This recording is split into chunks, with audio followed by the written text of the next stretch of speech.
What's up, Misfit Nation? Welcome to another episode of the Misfit Wrestling Podcast. I'm your host, Matt the Misfit. We're going to go over Monday Night Raw for December the 11th, or December the 12th, 2022.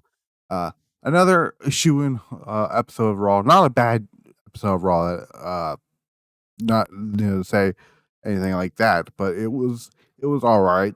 We did have some character development. We had some interesting segments. We had a hilarious segment with Kevin Owens and Elias.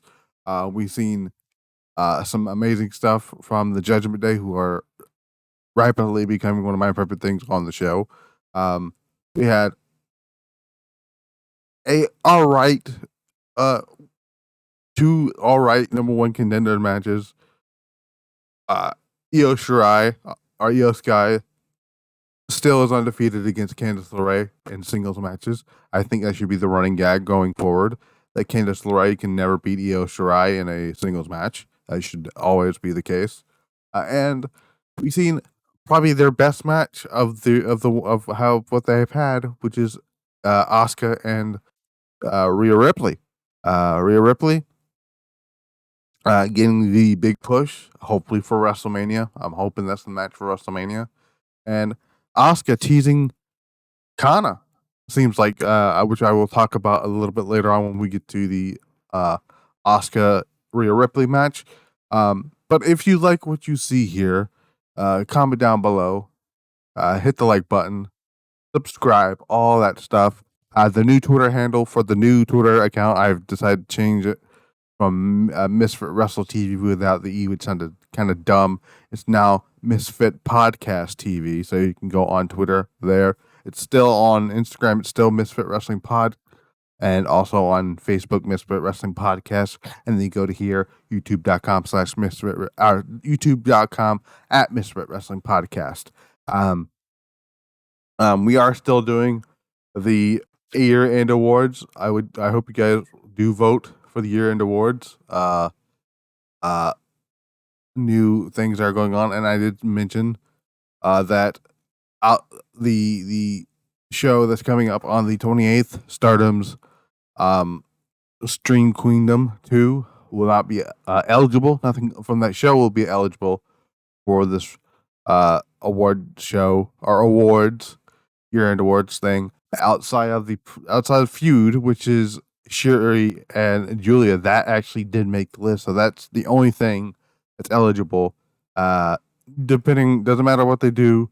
Actually, it does matter what the choice of a feud of the year depends on for that feud depends on whether or not Julia wins the championship. But right now, winning in the lead for match of the year, it's a tie between the Briscoes and FTR from Final Battle. It's for Saturday's Final Battle, and Will Ospreay versus Kazuchika Okada from G1 Climax Finals. Worst match of the year. It's a split right now. McAfee and Vince, and Ronda and Charlotte from WrestleMania. Right now, winning in the poll for feud of the year is FTR versus Briscoes, followed by a tie between CM Punk and MJF, and Tam Nakano versus Natsupoi. Worst feud of the year, winning by a landslide right now is Liv Morgan, Ronda Rousey, followed by a tie between Joe Gacy and Braun Breaker, and Charlotte Flair and Ronda. Ronda's in here twice. Overall wrestler of the year right now winning is Jon Moxley, and then followed by three-way ties: Bryan Danielson, Josh Alexander, and Will Ospreay. Female wrestler of the year right now is Mayu Iwatani. That's the winner as right now, who's in the lead. Followed by a tie with Miyu Yamashita and Azumi. Worst booked wrestler of the year right now. The leading winner is Ronda Rousey. Sort of a three-way tie with Miro, Shayna Baszler, and Shotzi. Tag team of the year, winning right now by a landslide, is FTR, followed by male tier, Nakano and Natsupoi. Show of the year right now, winning that is the Forbidden Door. Three-way tie with Clash of the Castle, G1 Climax, the finals that they happened, and the Stardom Start crossover, Return of the Year. That one's a little interesting. That one's a 3-way tie at the top right now. You got Bray Wyatt returning, MJF's return, Kenny Omega's return, and Cody Rhodes returning to WWE, leaving after AEW. Shocking one of the year. Kind of right now, the only person who's winning that is Vince McMahon retiring. Promotion of the year right now, winning that, which still shocks me, is Stardom. Followed that up by AEW, and then a tie between New Japan Pro Wrestling and WWE. Unfortunately, Impact Wrestling and NXT. I'm not really surprised NXT is not winning anything, but that is pretty cool. I think that's pretty cool, pretty neat there. But yeah, you can go ahead and vote. I will make sure the link to the voting registration stuff is in the description down below. Again, like I said, this will go through all the way to the Royal Rumble, and then the announcement of the winners will be happening during the Royal Rumble event. And I will let you know on that. But we had Monday Night Raw. We had some news break. One of these news articles were from Fightful Select. I will do that one first because this one is actually pretty interesting. So last week, we found out that former AEW star and Impact star and NWA star Kylie Rae, was doing tryouts for WWE, and it seems like WWE really liked her tryout. So much so that she did the main event tapings under her real name, Brianna Ray. And it seems like WWE liked her so much that she worked the main event tapings, which usually doesn't happen when a new signing happens, which is very interesting to me. So we'll see what's going on with that. Hopefully. My other thing about the name change, at first I was like, really? Change your name? But then I thought about it. I'm like, I will be okay with this if that means that Alba Fire is going to be brought back as Kylie Rae when she comes to the main roster, because I hate that name, Alba Fire. It's just so dumb. But it's not the only bit of news that happened. This one's a very interesting. This one coming from bodyslam.net and Cassidy Haynes, my good buddy at Cassidy Haynes over there at bodyslam.net, who's broken a lot of big stories last year, rather. He broke the story of Brian Danielson signing with AEW, Brody King signing with AEW, the whole stuff with the United Center and the First Dance. All that stuff. There was another story that they broke, and I don't remember what it was. Oh, something about the EVPs and whatnot. But Matt Riddle. The real reason Matt Riddle has been written off TV because he failed a drug test, according to this report here. He failed his drug test, which back in July. Originally, it was supposed to be Matt Riddle versus Seth Rollins at SummerSlam, as we know, and then that was pushed back to Clash at the Castle. A lot of people assumed it was to do the creative direction. Well, that's not the report here, saying that he failed a drug test, which leading up to SummerSlam. This was under the new Vince McMahon regime. No postponement was made until Clash of the Castle. Additionally, Cassidy Haynes was told, or Body Slam was told, that the company informed Riddle that at the time that another failed drug test would result in rehab or being fired. Situation similar to what happened with Jeff Hardy previously, which led to Jeff Hardy's weird release from the company. Which this led to Matt Riddle's most recent 6-week television write-off. Bud Slam was able to confirm that the reason Matt Riddle was written off TV because he failed another drug test and he was sent to rehab. The belief going around is that he had already entered treatment and will be going in as soon as most programs run for 30 days. He will need to finish in time for his return in 6 weeks. So, and it's clarified they don't uh, test for marijuana. So that's interesting there. But yeah, that's what's going on with Matt Riddle. That's very interesting. He'll probably be back in time for the Royal Rumble. I have no doubt about that. But let's get into Raw, because Raw was an alright show. Raw was not like the greatest show in the world. But Raw started with Alexa Bliss defeating Bayley to earn a number one contenders match for the Raw Women's Championship and Bianca Belair. The match was alright. Nothing great to write home about. Before the match happened, Dakota Kai IYO SKY was on the ring apron. And before you know it, Becky Lynch comes in and just tosses out damage control. So it could be technically fair one-on-one, not really. Because Bianca Belair also got involved in the match, sort of. But the end of the match saw Alexa hit the Twisted Bliss for the win. After the match, this was a very interesting thing here. I believe I could be wrong, but this may be Bayley's first pinfall loss in a while. Could be wrong on that one though. Bliss and Belair Bliss and Belair stare down each other. Looks to give Belair a hug. They do. Bray's, because he started doing they had their shot and it was kind of obvious where they're going here. Bray Wyatt's logo flashes on the screen.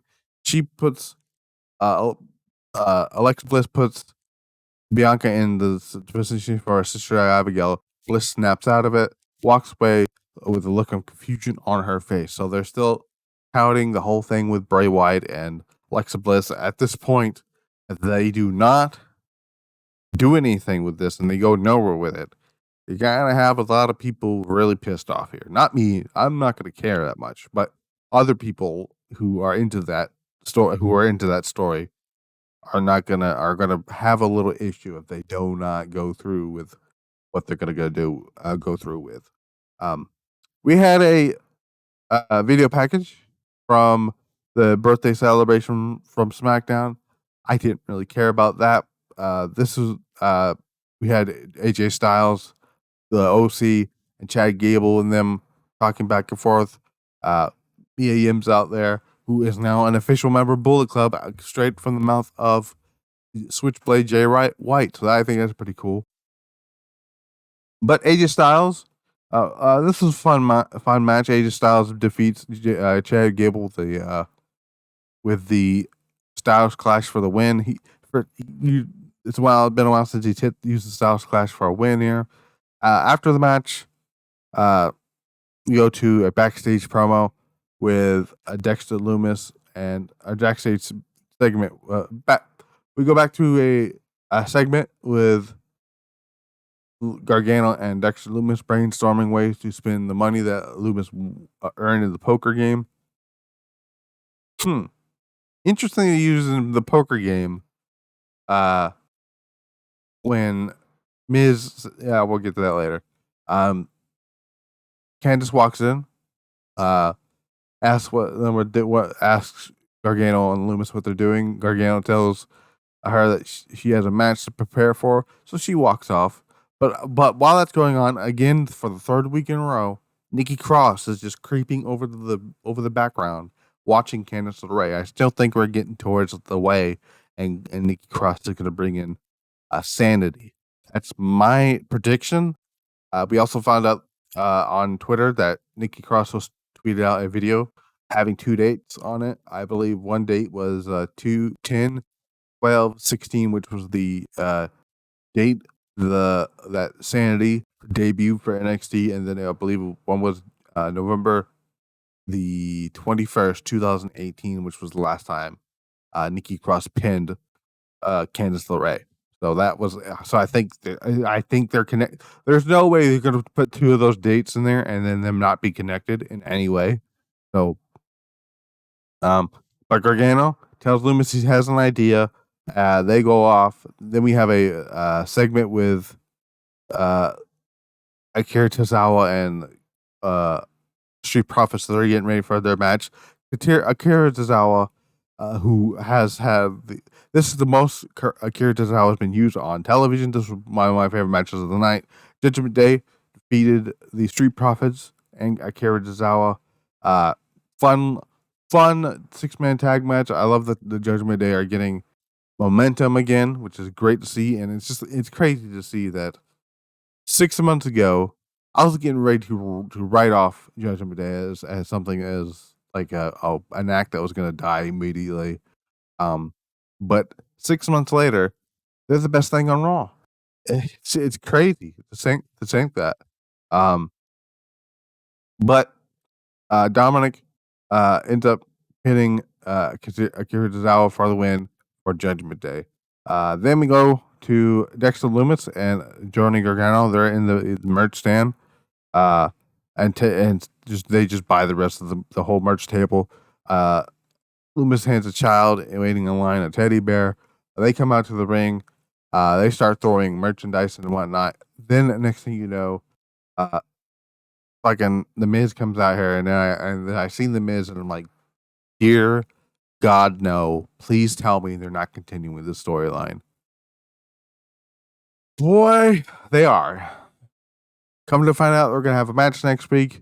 For it's technically Money in the Bank, sort of Miz and Loomis ladder match. For the money Loomis won from something, I don't know. I didn't really care about that. Miz is told to go in the back, get his elf suit on, and we see it throughout the night. There, he's taking pictures with the fans, looking terrible. Next up, IYO SKY defeated Candice LeRae because of course she does. One thing I really want to talk about that really pissed me off is they come out. IYO SKY is not allowed to use her music. Why is Dakota Kai and Bayley allowed to use their music, but IYO SKY cannot? It's all 3 songs are made by the same people. Anyway, fine little match. Not the best outing. It's not. I mean, if I had to rank their matches, well, IYO SKY obviously wins with their beautiful moonsault for the win here. But if I had to rank the 4 matches they had, the 4 singles matches that I'm aware of that they had to get against each other, you have at the bottom it's going to be this match here. Then you're going to have the Takeover 31 match, and then I'm going to have the TLC match that they had at Halloween Havoc, and then the top match is obviously their first encounter at Takeover Toronto, which is still my favorite match of that weekend. It's still one of my favorite women's matches in WWE. I still think it's better than Charlotte versus Charlotte. I still think it's better than Charlotte versus Trish. That's just me.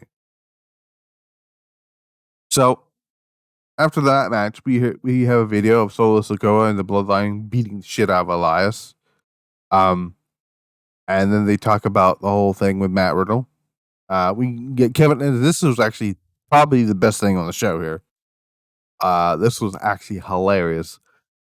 Kathy Kelly is interviewing Kevin Owens, and as that's going on, Elias walks in and says that, "Hey, you got my back tonight. I may need your help, need your back." And Kevin Owens looked like he was fucking. He was triggered as all hell when it happened, and I loved it. He's like, "Wait, fuck no, I don't have your back. Do you know what you did to me earlier this year?" He said, and Elias is like, "But that was my brother. Even if it was your brother, let's say it was. You really think I'm gonna trust you after you hit me over the back of the head with a damn guitar?" I loved it. He was so triggered, and Ezekiel traumatized that man so much. I just loved it. I loved everything about this. And then we had that match, which was nothing with Solo Sikoa and Elias. Which, by the way, Elias had a song lyrics thing rolled up like a joint, which was hilarious, by the way. But the match was nothing special. Solo Sikoa wins with a spinning solo. I love that they're integrating more moves from Umaga into Solo Sikoa. I think Solo Sikoa is going to get pushed to the Intercontinental title scene very, very soon, which is going to be great because I like Solo Sikoa. She's great. But after the match, they start beating up Elias. He's getting ready to do the same thing he did to Matt Riddle. But out comes Kevin Owens, runs off Solo Sikoa with hits Solo with a stunner. Sammy has no part of it. So Elias tries to think Owens, just kicks him for his trouble into the center, and that's how that was segment. And that was great stuff. That was probably my second favorite thing on the show.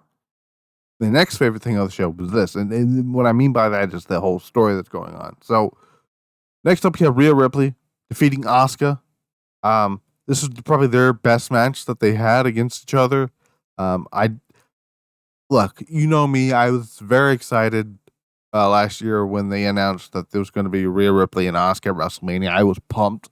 I was like, yes, this is a WrestleMania match right here. And then the match was not all that memorable.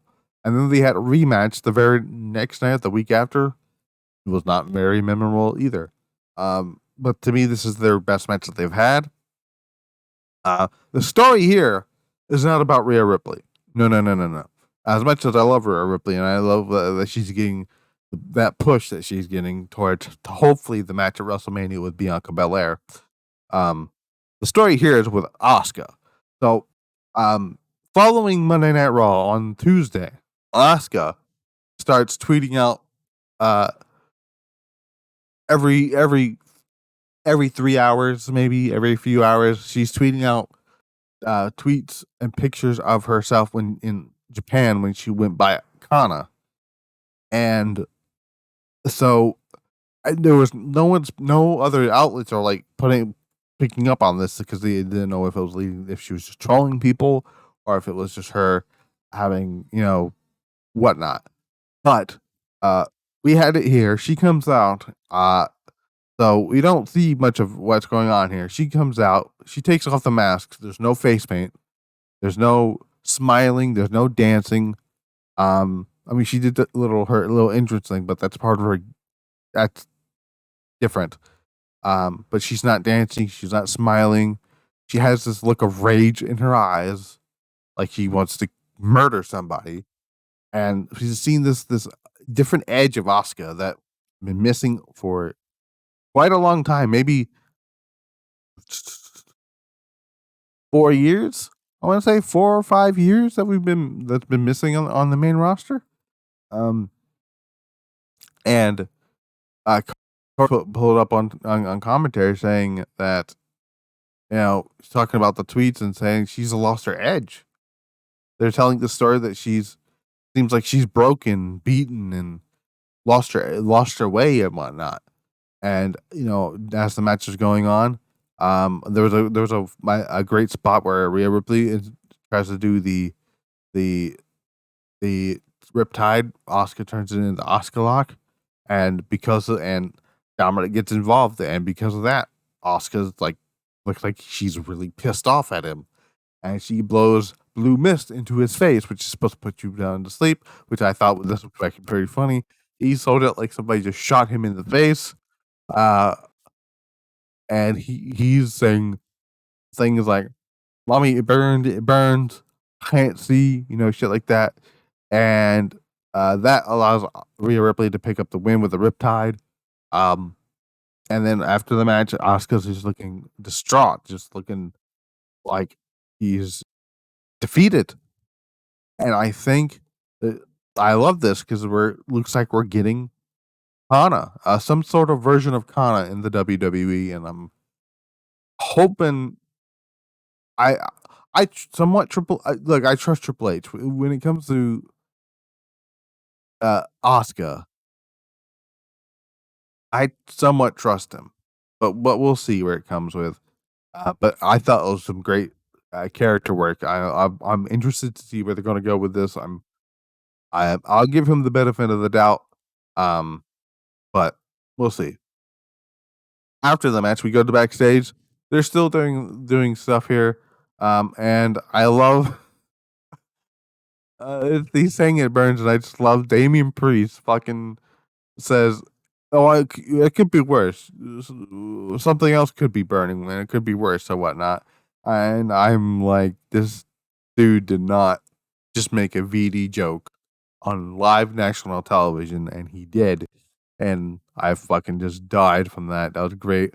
Uh, uh Dominic asks if this dude knows what he's doing or if he's authentic or whatnot.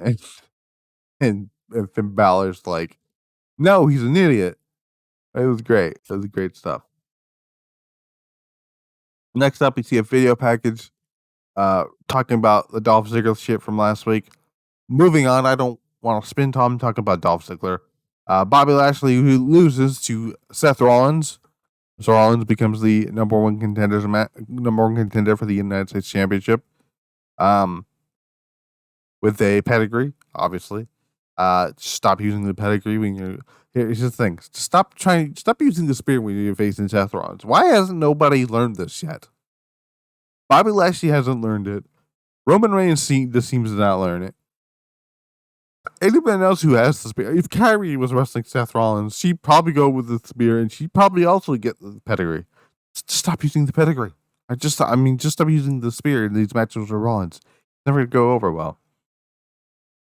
But after the match, this referee, he gets in the face with the referee that kind of got hurt here. Another referee comes out. Lashley doesn't see the referee behind him. Elbows him in the fucking jaw. Adam Pearce runs down in his face. Lashley pushes him into the barricade, and Adam Pearce is like, you know what? I'm done with you. You're fired. Get the hell out of my arena or whatnot. And then that's how Raw went off the air. So that was Monday Night Raw. Again, not the best episode of Raw. It wasn't bad. I really liked the stuff with Judgment Day. I like the 6-man tag match with Judgment Day. I love that Mia Yim is a part of the Bullet Club. I love obviously Carl Anderson wasn't there tonight. He is over in Japan because he has a title defense on Wednesday against Hikuleo. He'll be defending the Never Openweight Championship. It was also confirmed officially somewhat, even though it was kind of reported months ago from Fightful, but PW Insider used it as a confirmed thing that Carl Anderson will be working Wrestle Kingdom. And speaking of Wrestle Kingdom, while we're on that topic, Sasha Banks. This is it's been a huge discussion all weekend. PW Insider first broke this story that Sasha Banks will be appearing at New Japan Wrestle Kingdom on January 4th. Doing what? I don't know. It sounds like, from what I've understood, that's going to be a thing. And also, we have something about Stardom as well. Sasha Banks, Stardom. You can read this news here. I won't put so. Stardom reached out to Sasha Banks almost immediately after all this stuff broke down. Rosie, the man in charge, the booker, and all that stuff of Stardom, telling talent that at that time that Banks expressed interest with coming into Stardom, noting that she's actively followed the promotion, and even noting that he wants to work. She wanted to work with special talent. Another thing that I saw here. All this stuff came from Voices of Wrestling, the Stardom stuff. The idea would have Sasha work a program around the IWGP Women's Title, which is obviously why they're assuming they're going to bring her in to work something with Kyrie, who is let's see, Tam Nakano is not beating Kyrie Hojo at Wrestle Kingdom. Let's just throw that one out there right now. I love me some Tam Nakano, but this is not going to happen. This also goes on to read. The hope is that Sasha working a program around that title will draw interest because it already is somewhat with Kyrie as the champion. So right now, right now, Stardom and New Japan are doing great stuff right now already by having Kyrie as the that's why I had to explain to people. And don't get me wrong, I love Mayu Iwatani as much as the next person, but uh, Kyrie is that other name attraction to bring in more eyes to the product. Like for instance, like who is Mayu Iwatani to Bob down the street, right? If Bob down the street only watches WWE, right?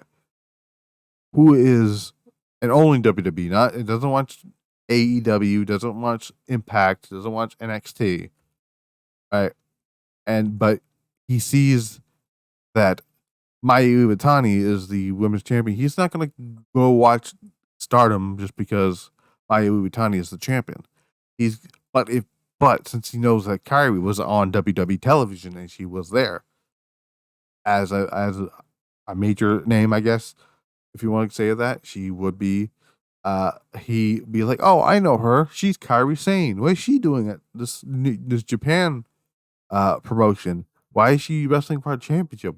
Why she's the champion? She's a champion over there. I may have to check that out.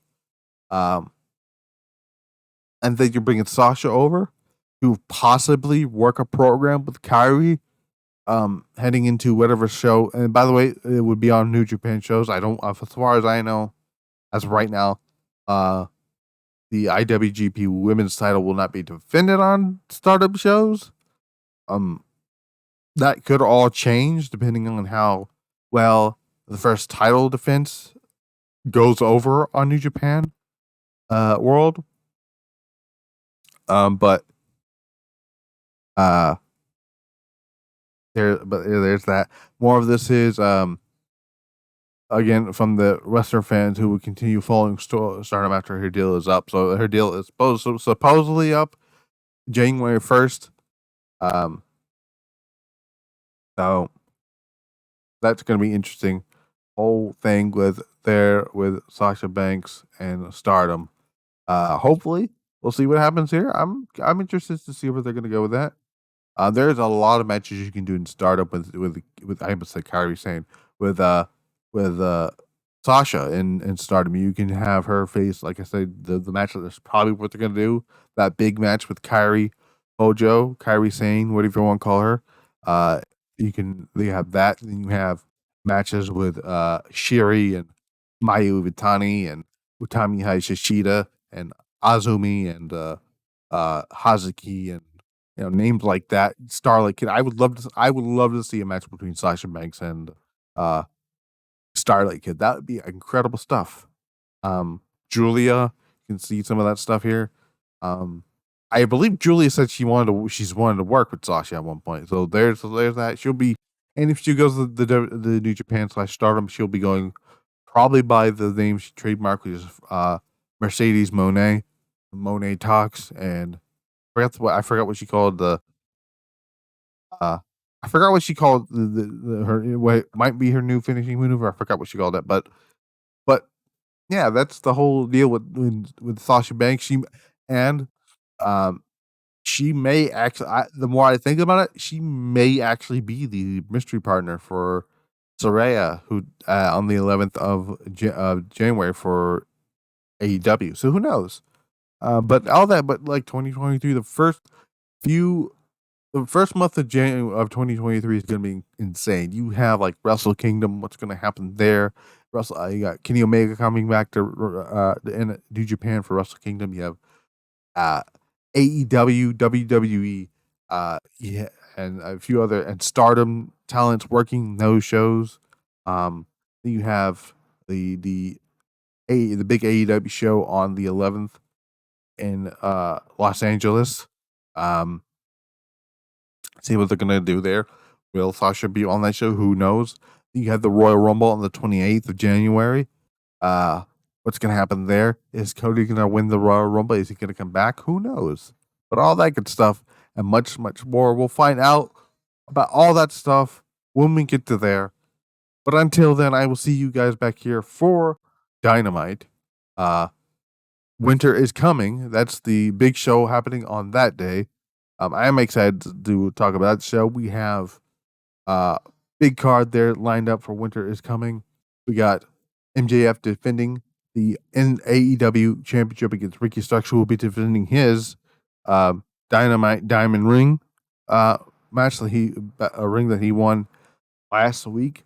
We have match number 4 in the, I believe it's the match number 4 in the Best of 7 series. Death Triangle taking on the Elite. We have Ruby Soho taking on Ty Mello. We have the House of Black making their in-ring return, probably to face wherever the hell they've beaten up for the last few weeks. Could be fun. So yeah, that's Dynamite for you. We also are eventually going to have something with, whenever they're going to set that up, we have the eventual match between Jamie Hayter and Hikaru Shida, which should be phenomenal stuff. I'm looking forward to that. But that's Wednesday night. I've been Matt the Misfit. If you like what you see here, again, hit the subscribe button, comment down below, all that good jazz.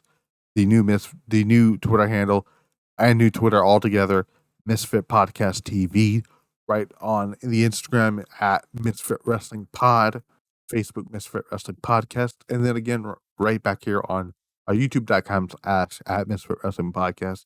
Make sure to vote on the year-end awards. I will hopefully try to update you every time something happens. It's really stale right now. Please, I mean it.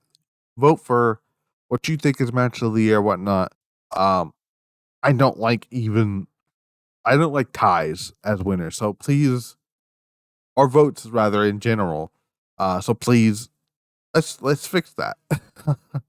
But yeah, I've been Matt the Misfit. This has been the Misfit Wrestling Podcast. Until Wednesday night for Dynamite, we're out.